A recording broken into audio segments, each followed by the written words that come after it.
Kami po yung group 1 sa Natsai Documentary. Kasama ko po yung mga kagrupo ko, ganun din yung ibang grupo, hindi ko alam kung anong group sila. Tapos sila, si Joy, Hello! si Beverly, sexy daw siya. Oh yeah, it's true.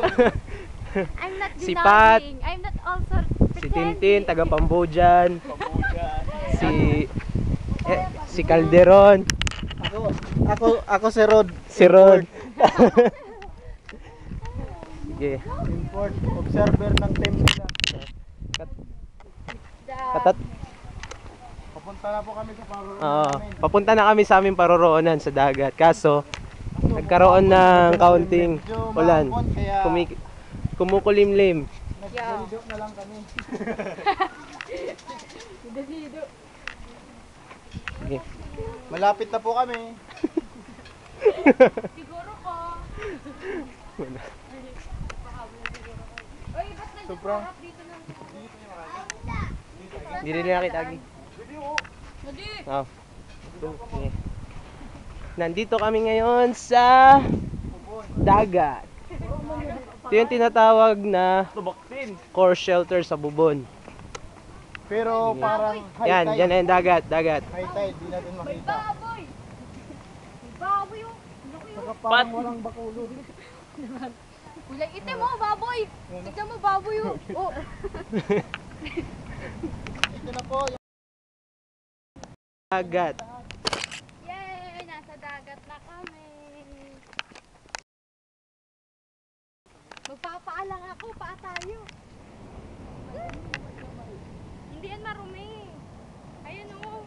Uy, paa tayo, Tintin. pare, arayo mo yan, pare. Tin! Oo, paa tayo. Ha? Ang ganda dyan magpaa.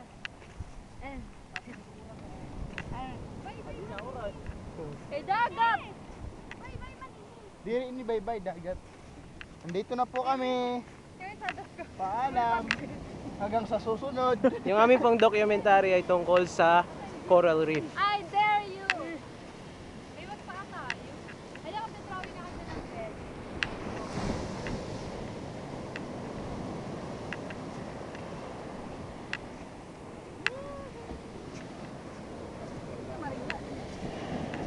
Nalugod talaga siya.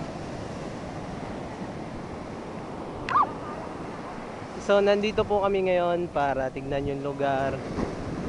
At Pala dito sa ano. sa Saturday babalik kami para kumuha ng iba't ibang coral reef. At magkakaroon din kami ng mga interviews kasi marami kaming Hindi ka naman mag-video pare. Hindi ka naman mag-video para mahappy ka. Puro lang tao, waray So- corals. Pare, ikaw naman pare. So wala pang corals. Pare, ikaw naman. Pero nandito na kami sa dagat. Ikaw naman, para may happy ka. Hindi ako na lang hawak. Ito po ang beach namin. Pasensya na kayo masyado maalam. Ito yung mga ito. Ito yung lupa. Ang dagat. Lahat ng mata mo. Ato dito coral reef. Tingnan mo mga bato. Sa amin yan. Saan? Ato na mga bato. Manuluwa ko pa yan. Paninig ko. Yung lat di. Kaso mabalod yan na. Ikada, sentla. Bakit lumulubog ako? Kasi lumilitaw ka eh.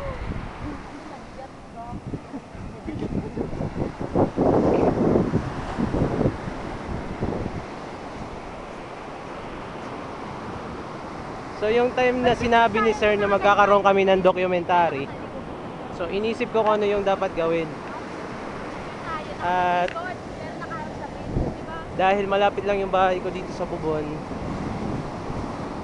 marami rin ako naririnig na balita na yung mga corals dito sa Bubon ay unti-unti nang naubos.